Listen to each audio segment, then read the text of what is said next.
Pak Kajari untuk yang mewakili Pak Kajari untuk menyerahkan.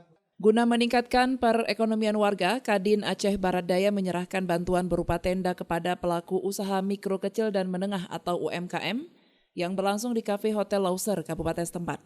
Sebanyak 56 unit puluhan tenda tersebut diserahkan secara simbolis oleh PJ Bupati Aceh Barat Daya kepada warga agar dapat digunakan oleh pedagang kaki lima untuk menjual takjil buka puasa pada bulan Ramadan mendatang.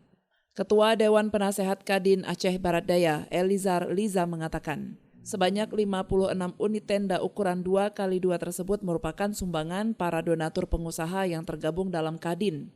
Bantuan ini diberikan kepada pedagang sebagai bentuk kepedulian terhadap pelaku UMKM. Tadi sebanyak 56 unit dan hari ini kita bagi dulu 10. Selanjutnya nanti kita data kembali karena kemarin itu kita kan belum terkumpul seberapa banyak. Baru kemarin kita cross dapat 56. Mulai besok, mulai lusa kita akan bergerak untuk wilayah Blangpidi Susung kali ini.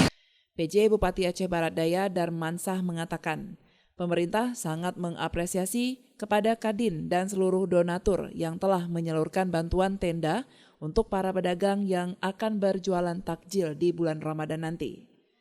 Diharapkan dengan adanya bantuan tenda ini dapat meningkatkan perekonomian masyarakat, khususnya para pelaku UMKM. Apresiasi ya kepada Kadin Abdia bersama dengan donatur semuanya, dari perusahaan, dari bank, dan dari pihak lain.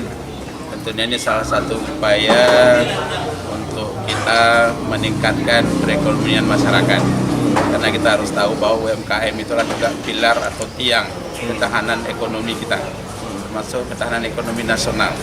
Dari Aceh Barat Daya, Orian Saputra melaporkan untuk Puja TV Aceh.